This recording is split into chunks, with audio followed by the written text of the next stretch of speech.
Welcome to Bloomberg Law. I'm Pacchia. Joining me now to discuss the issue of corporate tax reform, we have Stuart Saft. He's the chair of the global real estate practice at law firm Dewey, LeBoeuf. Welcome. Good to see you. Thanks for coming back in to see us. Always a pleasure to be here. So when the government gets back to work in September, I guess we could assume that they're going to be talking about tax reform. According to Bloomberg News, the Obama administration is expected to propose new taxes on partnerships and other companies grossing more than $50 million in annual revenue and currently enjoying exemption from corporate income taxes. This would presumptively include REITs, real estate investment trusts. Is this a wise idea? Well, I don't quite understand what it's supposed to accomplish, because those taxes are just going to create a situation similar to the corporate tax where you have double taxation.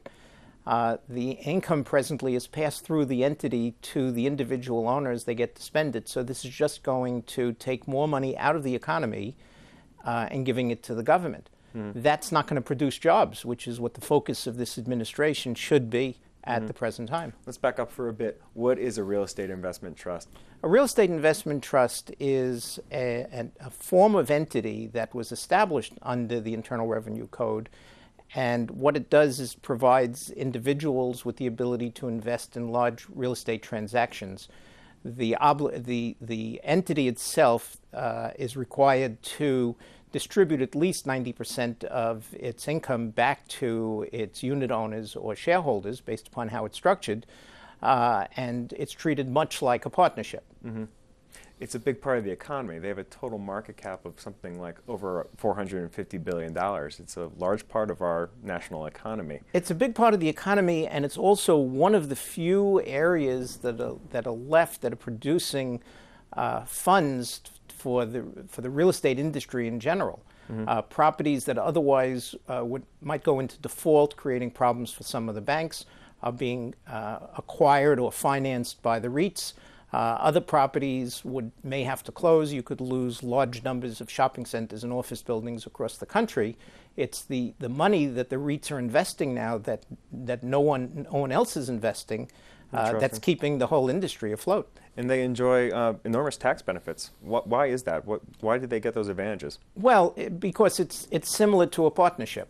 The idea that all of these individuals are participating in the entity, and the entity is required to pass all of the income through the entity to the individual participants. So it was created through the Internal Revenue Code as a way of making these kind of investments available to the general public, and it also avoids the double taxation of corporations. It almost seems that the government wants to get to a point where they can lower the tax rate on corporate entities and have pass-through corporate entities picking up the slack, so it would fall on REITs and perhaps hedge funds as well. Is that the only option they have? If that's the ultimate goal, lowering the corporate tax rate, is this how they should go about it, or is there some other option out there? First of all, I think that the goal should be to spread the tax obligation among the entire population. At the present time, only successful corporations and 50% of individuals pay income taxes. The idea of spreading the obligation should be to spread it through the entire population, because the 50% or 48% of the population who are not paying taxes really have no skin in the game. So it doesn't cost them anything each time a new federal program is created. So one of the focus should be, if they're looking to generate more revenue, is to make the system a little fairer in that respect. As far as what they plan on doing with the pass-through entities such as the REITs, we don't live in a static world. What will happen is that the REITs will reform on a smaller level. They'll be less efficient. There'll be more of them, but with a lesser individual cap. And a tremendous amount of money will be taken out of the economy as a result of this inefficiency that this change in tax policy is going to create. So that's the unintended consequence. People are going to be more reluctant to form REITs in the United States. That money is going to go offshore, or is it just going to be cycled through the system under some other form of corporate ownership? It could go offshore. I mean, we saw that with sarbanes-oxley, in which a change in the laws as a result of bad behavior by a handful of corporations, wound up causing the capital markets to exit the country. We're seeing the same thing now with Dodd-Frank. The good intentions of trying to prevent another meltdown has created a situation where lending has pretty much stopped in this country. And this is just a continuation of this idea of overregulation to avoid a consequence rather than trying to enable the economy to reassert itself.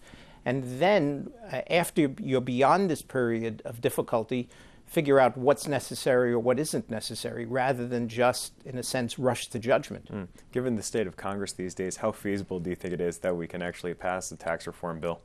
I don't really see it happening. No. Certainly not before next November's election. And the problem is that I don't know how the economy is going to continue to chug along for, at this point, it would be a year and a half until a new Congress and a new administration are sworn in January of 2013. We have very serious problems in this country that have to be addressed, and the fighting in Washington is not addressing them. And nobody really knows what the right answer is. But part of the problem is that elected government officials may not be the best people to solve economic problems. And that's the problem we have there. Each party and each part of each party are playing to their constituencies, and there is no overall coalition to try to solve the problems. Stuart, thanks for coming in. My pleasure. That's Stuart Saft from the law firm Dewey, LeBoeuf. You can learn more about these issues in Bloomberg Law's Corporate Law Report. That's available on BloombergLaw.com, and it's also on the Bloomberg Terminal. I'm Pacchia. Thanks for watching.